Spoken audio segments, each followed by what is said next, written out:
we go. Here we go. Good morning. Good morning. I'm very excited to be here, and we are going to be doing some theta healing meditations today. Kicking off this week with some self confidence. That's like a big deal. Yesterday, we did our meet and greet, and it was amazing. We had an incredible group of women, and who here would like some sisterhood? Who here would like to feel more supported? Who here would like to feel more accepted? And really, it's about learning how to accept yourself. And, oh, hey, look, I can do this. Show comments on stage. Fabulous. I'm very excited to be doing these. They are going to be exclusive in the Zen Club community, which I will put the link in the comments if you'd like to check that out. You can do so for free for a period of time and get a taste of what this community brings, because what we're doing is really important. It's about saving horses and changing lives. It's about bringing people together in a community that is like-minded and wants to ground and earth and connect with ourselves. Over the years, I've really tapped into my skills and personalities and understanding and what makes a human tick and behavior. And it started with horses, and now it's really it's horses and humans are a pure reflection of each other. What you reflect, what you see in the horse is a reflection. It's not the same. It's not like we're here. It's that you are a mirror, and they reflect back to you like really who you are. And one of the things we really were working on yesterday was this little horse, Peaches. If you guys haven't been following me, you got to go back and look at some of the posts about Peaches. This little nugget, we couldn't catch her. It took us over 2 months, me and a couple people that are working very closely with me, and it took us a while to get her to even. And it was like one day we just set it all up, and we caught her, and she had like a little lead rope about about just a few inches long, and I just had to grab it right then. And it was not awesome to have to do that, because I've been spending the last 2 months building up her confidence. And she's like just this close to trusting me a little bit. And I, had to grab her halter. But the way I reconciled that was I felt confident that what her life was going to start to look like was going to be better for her. Better for her. So when you feel like, oh my gosh, I can't believe I did that to my kid or to my coworker or to my husband or whatever, just remember, if you are coming from your authentic truth, you're going to get that response back, and you're going to be able to have, that level of confidence in yourself. So anyway, I grabbed her, and I was like, try not to yell like, yeah, like we got her. I was calm, and I was able to bring her over, and we put her in a different environment. Who here has a challenge with environments, right? So if you have challenges with the change of environment, like that's what was happening with her. So guess what? Her level of confidence went down, and she was now scared again. And so over time, like continuing to build that. And we did it in a few ways. One of the ways that we did it was through the self-confidence formula, but also through what's called Ho'oponopono. So it was a lot of, I'm sorry, please forgive me, I love you, thank you, a lot of patience, right? To allow that self-confidence to build in her.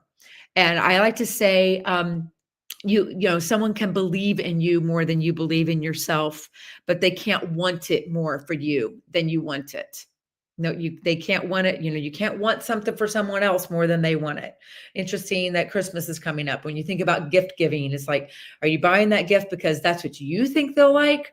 Or are you buying that gift because you understand the person and what their desires are? I think about that episode of The Simpsons where Homer Simpson buys Marge a bowling ball drilled to his hands with his name on it, and it's like, what are we trying to do to give to ourselves?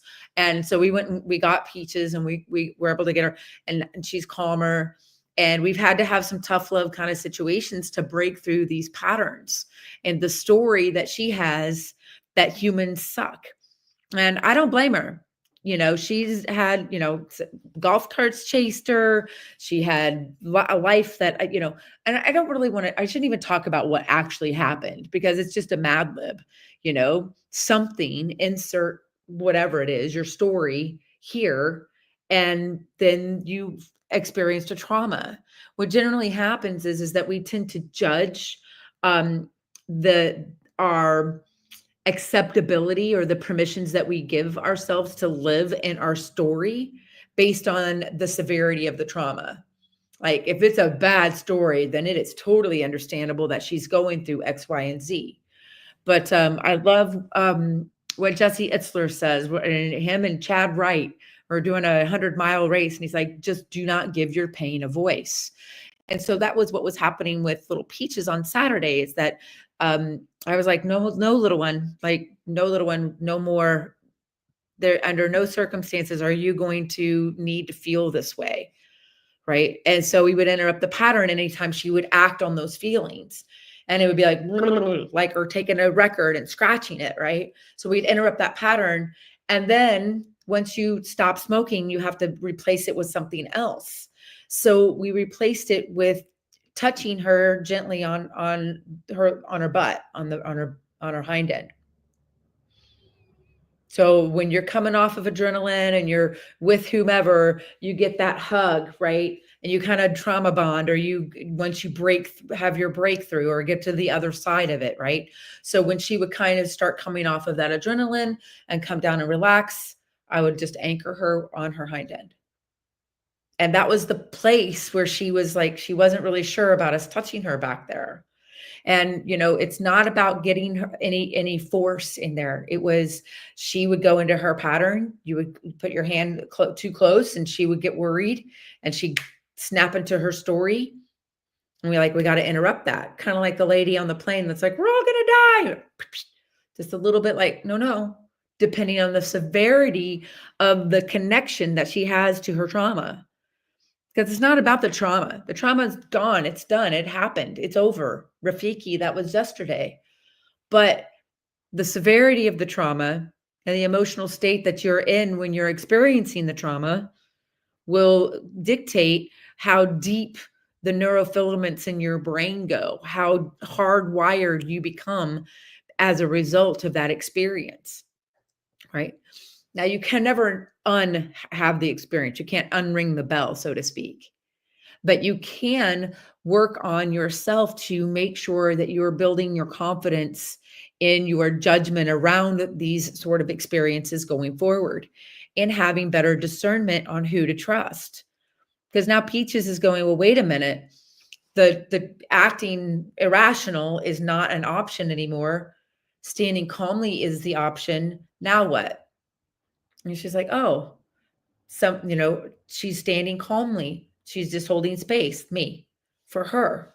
And so her self-confidence starts to build, her trust in herself, because she's learning that she can trust me because I'm going to stay consistent and be there with her and for her.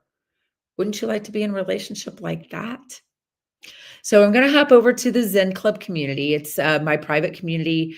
It's off social media, which is great because then it's our own private thing. And it supports the horses. So I'm going to put the link in the comments if anybody's interested in joining. I'm giving like my self-love masterclass and another little, some other little digital fun goodies if you'd like to pop over there and check it out. So we're going to go over there, and I'm going to every Monday about this time between 7:30 and 8. I do a self-confidence meditation, theta healing meditation inside the Zen Club. So I hope to see you all there. I hope this is a powerful lesson for you about building confidence in yourself. And now to take this into a meditation and go, and then bring it in to our heart and our mind and our coherence to have a more confident day.